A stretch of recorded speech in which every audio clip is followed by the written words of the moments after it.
Tushar Ramnan from 99 Workout Season 2. As we feature a guest in every episode who is very very special. और आपको तो पता ही होगा कि मेरे सारे एपिसोड में इतने अद्भुत लोग आए हैं जो we can say like you know they are known faces, some are you know face in the crowd जो लोग जानते नहीं हैं, लेकिन इनके पीछे का जो राज है ये हम 99 वर्कआउट्स में ही आपको बताते हैं. Today I'm going to feature someone very special. You have to follow me. I'm in a very beautiful setup. आपको पता है कि मैं ये वीडियोस के थ्रू बहुत अच्छे सेटअप्स में जाता हूँ, लोगों से मिलता हूँ, पुराने दोस्तों से मिलना होता है. और आज जो हमारे गेस्ट हैं एक बहुत ही स्पेशल गेस्ट इसलिए हैं कि मेरे दोस्त भी हैं. मैं इंट्रोड्यूस कर रहा हूँ मेरे जो स्पेशल गेस्ट हैं संदीप जी. आइए Sandeep ji. Sandeep, thank you so much. Sandeep को अगर आप ये नाम अगर YouTube में डालोगे संदीप KONE राइट, तो आपको पता चल जाएगा कि संदीप जी का बैकग्राउंड क्या है. वेल एंटरटेनमेंट इंडस्ट्री में रह चुके हैं और अभी भी बहुत एक्टिवली इन्वॉल्व है. आज हम बात करेंगे कि इनकी कहानी क्या है, इनकी जर्नी क्या है. संदीप जी, हम आज तो रिवील करेंगे. आप एक रेसलिंग फैमिली से आते हैं. Yes. और आपने लाइक ये एक शौक के तौर पर स्टार्ट किया था कि ये खानदानी है कैसा? नहीं, ये एक्चुअली खानदानी रेसलिंग है. मेरे दादाजी रेसलर थे, मेरे पापा रेसलर थे, अभी मैं कर रहा हूँ और इसके बाद मेरा बेटा भी करेगा. सो तो ये खानदानी चल रहा है. ओके. तो ये कैसा है, ये आपके कुछ रीति रिवाज का कुछ है या ये कैसा?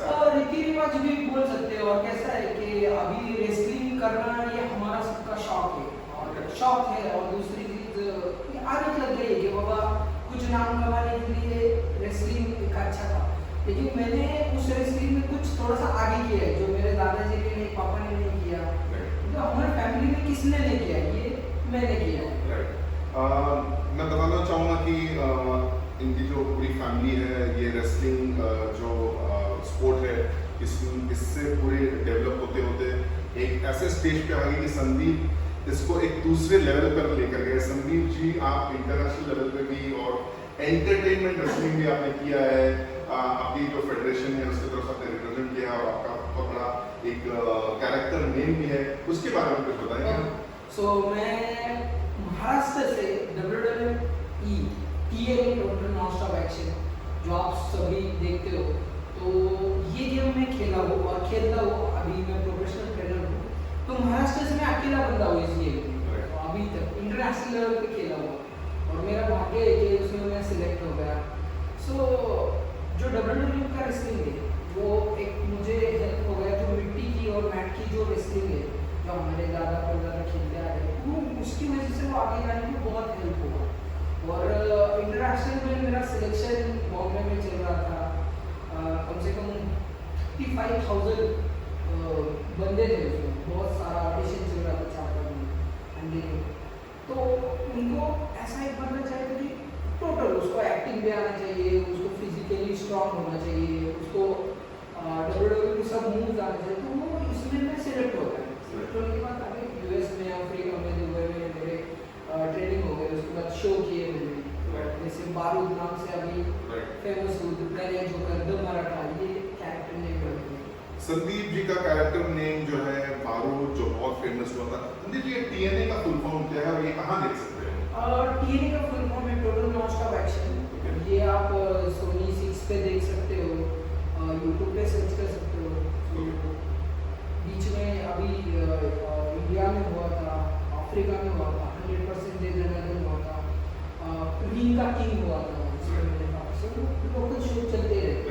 तो संदीप जी ये बताइए, आप एक प्रोफेशनल रेसलिंग फैमिली से आते हैं जहाँ पे रियल फाइट होते हैं, रॉ जैसा मड रेसलिंग होता है. आपने ये सब किया होगा, आपने देखा भी होगा, आपके पूरे फैमिली इसमें इन्वॉल्व है. वहाँ से एक स्टेज बोलते हैं, स्टेज रेसलिंग जहाँ पे ग्लैमर है, लाइट्स है, एक्टिंग करना पड़ता है. तो उसमें आपको कौन सा अच्छा लगा आपको रियल में? हाँ, अभी ये थोड़ा सा अलग है. मैं आपको एक बात बताऊंगा कि सीरियसली कि जब हम WWE की फाइट करने जाते हैं, अभी बहुत लोगों को इंडिया में ऐसा लगता है कि ये थोड़ा सा ये गद्दा है नीचे, जैसे हमारे इंडियन लोग सोच के गद्दा है नीचे, इनको लगता नहीं है ऊपर से गिरते.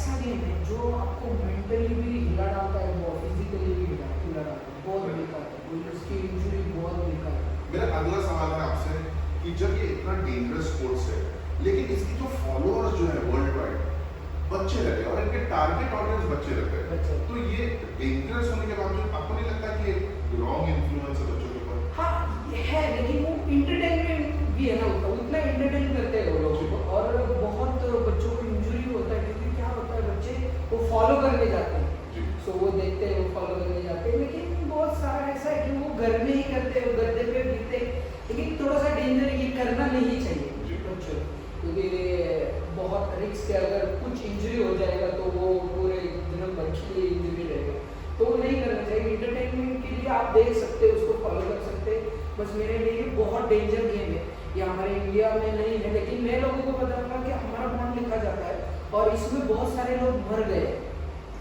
इसमें बहुत सारे लोग मर गए, तो ये नहीं करना चाहिए। प्रोफेशनल ट्रेन करते हैं, इसके लिए ट्रेनिंग लेना पड़ता है और उसके बाद आपको रिंग में डाला जाता है। You're watching 99 World Season 2 with Sandeep. As he had mentioned that, of course, this is very popular among children, but there is a lot of training involved. There is, he has to sign a bond for his life, and these are done very professionally. मेरा अगला सवाल है संदीप से। संदीप एक चीज ये बताइए कि अगर मैं रेशियो के हिसाब से बोलूँ, ये कितना रियल है और कितना आर्टिफिशियल है? ये 99.5% रियल और 1% ये ड्रामा है। तो ये तो मैं ऐसा अगर बोलना चाहूँ, ये क्या सास बहू सीरियल जैसा स्क्रिप्टेड रहता है जो चलता रहता है? अभी बहुत से लोगों को मालूम है स्क्रिप्टेड रहता है, लेकिन ये एंटरटेनमेंट के लिए बना है शो, वर्ल्ड में सबसे ज्यादा टीआरपी वाला शो है, सो वो यूएस के लोग उसको उतना लाइक करते हैं, हम लोग भी इंडिया से भी बहुत सारी टीआरपी उसको, तो ये है ठीक है, लेकिन ये 99% रियल है। ये अगर आप किधर भी करेंगे तो आपको 100% इंजरी होगी, इसलिए थोड़ा सेफ रहो, इसको एंजॉय करो। संदीप जी, अभी आप देख रहे हैं कि ये जो एंटरटेनमेंट जैसे WWE हुआ, WWF हुआ, TNA हुआ, इसमें बहुत सारे जो कैरेक्टर्स इतने साल में बने, हल्क हॉगन हुए, ट्रिपल एच हुए, जॉन सीना हुए, ये तो बड़े बड़े नाम हैं, इनके बहुत फॉलोअर्स हैं, तो आपके कौन से, आप किसके फैन हैं? अभी देखो कैसे WWE में कुछ लोग ऐसे हैं कि अभी मैं उनकी बुराइयां नहीं निकालूंगा, लेकिन उनके फॉलोअर्स बड़े हैं और बड़े होता है, जैसे मैं एक ऐसे रेसलर को फॉलो करता हूँ जिसका टाइमिंग बहुत बढ़िया है, जैसे हर एक चीज़ में हम बोलते हैं ये बहुत बढ़िया है, बढ़िया, तो रेंडी ऑर्टन ये ऐसा रेसलर है कि जिसका टाइमिंग, और WWE गेम में ऐसा है कि गाड़ी चलाने वाला भी बेस्ट चाहिए और बैठने वाला भी बेस्ट चाहिए, तब दोनों सेफ रह सकते, नहीं तो अगर गाड़ी चलाने वाला बेकार होगा तो बैठने वाला कितना भी धीरे से बैठ जाए फिर भी उसको लगने ही वाला है, तो फिर ये डेंजर। तो इंडिया में एक ऐसा रेसलर है जिसका टेक्निक बहुत बढ़िया है, ये बहुत कम लोगों को मालूम, उसके फैन फॉलोअर भी बहुत है, लेकिन उसका टेक्निक बढ़िया है, मैं ज़्यादातर उसको फॉलो करता हूँ। Must have heard this sentence कि गाड़ी चलाने वाला और बैठने वाला दोनों एक्सपीरियंस और दोनों अच्छे होने चाहिए। मेरा अगला सवाल संदीप जी से ये है कि ये जो एंटरटेनमेंट रेसलिंग जो है, ये इंडिया में कितना पॉपुलर है, उसका फ्यूचर क्या है? इंडिया में ये ज़्यादा लोग इंडिया से फॉलो करते हैं, इंडिया में बहुत पॉपुलर है, लेकिन हमारे इंडिया में इसके रोड शो अभी तक हुए नहीं, जब रोड शो हो जाएंगे तो मुझे लगता है अभी इंडिया में 70-60% टीआरपी जाती होगी, तो रोड शो होने के बाद शायद थोड़ा सा ज़्यादा बढ़ जाएगा और इंडिया से रेसलर ज़्यादा बनेंगे, सो इंटरनेशनल लेवल पे हमारे रेसलर ज़्यादा जाएंगे। हमारे इंडिया में इस गेम को खाली देखा जाता है, खेलने को प्रोफेशनल लेवल पे खेलने के लिए बच्चे बहुत कम है, लेकिन एक चीज़ मैं आपको ज़रूर बताता हूँ कि मैंने वर्ल्ड के बहुत सारे रेसलर देखे हैं जिनके साथ खेला हूँ, लेकिन इंडिया के लोगों की जो पावर है, पावर जो ट्रेनिंग करने की, उसको सब लोगों ने नवाजा है, क्योंकि हमारे इंडिया के लोगों ने जो चीज़ 2-2, 3-3 साल प्रैक्टिस करके होती थी, वो हमारे इंडिया के बंदों ने 3 साल 2 साल में 3-4 महीनों में पूरा किया है। जो 3-3, 4-4 साल लगते हैं जिसकी ट्रेनिंग के लिए, वो हमारे बंदों ने 3-4 महीने में ट्रेनिंग कंप्लीट करके उसको प्रेजेंट किया है रिंग में जाके। Did you hear that? I mean, how that is coming from an athlete himself who has participated and fought against all international celebrity athletes also. He says that one of the best athletes in this particular sport are basically Indians. एक जो main सवाल ये है आपसे कि इस particular जो auditions वगैरह होते हैं और इसमें क्या बेसिक रिक्वायरमेंट क्या है, एक इंसान को क्या होना चाहिए कि क्वालिफाई करे? क्वालिफाई अब देखो आपको फिजिकली पूरा स्ट्रांग दिखाने का है, उनको पूरा बोले तो वो जब ऑडिशन लेते हैं तब आप में कुछ कमी नहीं चाहिए। क्योंकि अगर आप बहुत लोग क्या करते हैं, मैं WWE खेलूंगा, मैं बहुत स्ट्रांग हूँ और मेरा बॉडी बहुत अच्छा है, मेरा डोला बहुत अच्छा है, तो ये डोले शोले उधर चलते हैं। आप फिजिकली 100% बोले तो स्ट्रांग चाहिए, वो बॉडी बिल्डर एक रहेगा जैसे, और उसको अगर रोल करने नहीं आता तो WWE में उसका कुछ काम नहीं है। तो सबसे पहले बताओ उसकी फिजिक ऐसी चाहिए ना कि उसको बोलो भाई चल तू उधर से जंप कर दे, उसमें डेयरिंग चाहिए, गट्स चाहिए, तभी जाके ये गेम खेल सकते हैं। दूसरी चीज़ मैं आपको बताऊंगा, जब हमारी प्रैक्टिस चलती है तब हमारी प्रैक्टिस जैसे मैंने बोला 4 महीने में हमने प्रैक्टिस कंप्लीट करके प्रेजेंट किया था, तो हमारी प्रैक्टिस सुबह 8 बजे से हम रिव्यू में जाते थे और शाम के 7 बजे तक हमारी प्रैक्टिस चलती थी। 2 घंटे के लिए हम खाना खाने के लिए छोड़ते थे।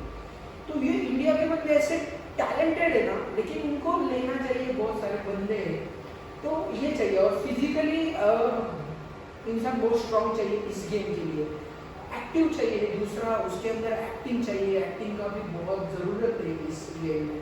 तो बहुत लोग स्ट्रांग है, रोल कर सकते हैं, लेकिन जाके फिर वो डायलॉग डिलीवरी देने के बाद वो बोलते हैं। सो ये चीज़ें एक पैकेज चाहिए इस गेम के लिए।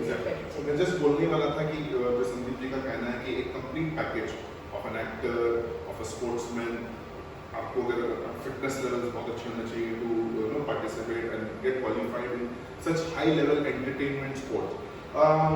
एक जो बड़ा इम्पोर्टेंट चीज़ है, एक इंडिया में बहुत बड़ा कॉन्टेस्ट हुआ था जोमेटो का और आप बहुत फनी वीडियोस वगैरह बनाते हैं। ये कॉन्टेस्ट कुछ ओपन कॉन्टेस्ट था और आप उसके आई थिंक टॉप 3 में रह चुके हैं और इसके बारे में कुछ बताइए। हाँ, जैसे अभी हाल ही में जोमेटो का एक कॉम्पिटिशन हुआ था, जैसे कि जोमेटो पे ऐड बनाते थे लेकिन लोगों को पसंद नहीं आते थे। तो जोमेटो ने एक कॉम्पिटिशन रखा था कि भाई आप हमें ऐड बना के दे दो, हम उनको जैसे विनर करेंगे और बच्चे देंगे। तो हमने उसमें पार्टिसिपेट 4,500 वीडियोज आए पूरे इंडिया से, पूरे इंडिया से। तो हमारा सेकेंड प्राइज मिला, हमें 5 लाख विन हो गए। मैंने चलता रहता है फनी वीडियो यूट्यूब पे 2-3 चैनल जैसे प्राइम मिनिस्टर, बहुत लोगों ने देखा है, उसको अभी फिर से स्टार्ट कर रहे हैं। प्राइम मिनिस्टर मैं भी देखता था, इनके बड़े बड़े इंटरेस्टिंग जो इनका प्रोफाइल देखोगे तो एंटरटेनमेंट रेसलिंग से जो प्राइम मिनिस्टर प्लीज जरूर देखिएगा। पहले पुराने काफी वीडियोस हैं और अभी वापस भी आने वाला है, तो please do watch this YouTube videos, really amazing, very funnily done. I have watched a lot of these episodes, so please do watch. One last question to you, Sandeep, is आप जो अभी जो आने वाले लोग जो हैं जो फिटनेस पे ध्यान देते हैं, लेकिन इस पर्टिकुलर स्पोर्ट्स के लिए अगर किसी को क्वालिफाई करना हो तो फिटनेस के हिसाब से एक जो है क्या क्या लेवल पे? हाँ, फिटनेस के हिसाब से कैसा है सर, इसमें बहुत बार ऐसा होता है कि बंदे स्ट्रांग होते हैं जिनके, लेकिन फिजिकली वो जो फंक्शनल ट्रेनिंग की बहुत ज़रूरत है। क्योंकि हमारी जो ट्रेनिंग ली जाती है वो एक देसी और थोड़ा सा स्टैंडर्ड जो अभी आए हैं उसको मिलाया जाता है, जो थोड़ा सा स्टैंडर्ड, लेकिन देसी एक्सरसाइज है वो WWE में ज़्यादा यूज़ की जाती है। जैसे स्क्वाट, हमारा WWE का स्क्वाट कैसा है कि हमारा जिम का स्क्वाट नॉर्मल ऐसा है, WWE का स्क्वाट है हमारा देसी स्क्वाट है, और उधर यूएस में भी यही चलता है, WWE कैटेगरी में यही चलता है। तो थोड़ा सा फंक्शनल जो है ना वो बहुत ज़रूरी है। फंक्शनल अगर परफेक्ट रहेगा आपका, फंक्शनल में आप टॉपर रहेंगे तो WWE में आप इजी कर सकते हो, रोलिंग वीलिंग आपको इजी हो सकता है। So that's a very good information from Sandeep, who's been part of the sports, the first Indian to be there, who has done a lot of TV shows for TNA as well. Please do follow Sandeep and remember that to qualify you need to have a good physique for sure. You need to know a little bit of acting and of course fitness levels in terms of अगर आपको उसमें participate करना है और qualify करना है तो functional training पे ज़्यादा ध्यान दीजिए। देसी जो हमारे, और मैं तो बहुत खुश हूँ कि आपने ये बोला कि इंडियंस जो हैं जो एक बहुत शॉर्ट स्पैन ऑफ टाइम में बहुत जल्दी सीख कर अपना प्रेजेंटेशन देते हैं और फ्यूचर बहुत बढ़िया है। I am sure lot of qualifying अभी सारे ये आएंगे एक्टिविटीज इंडिया में जहाँ पे एथलीट्स की जरूरत होगी। So please keep on following this 99 workouts season 2. I like to thank Sandeep for giving me this opportunity that I can catch hold of. And Sandeep does a lot of multiple work all the time. ये यहाँ वहाँ सब जगह दिखते हैं and of course a very nice human being. Please keep watching 99 workouts season 2 because the next guest is going to be our 50th guest for season 2. And before that, we'll move on and thank you so much. Thank you, Sandeep.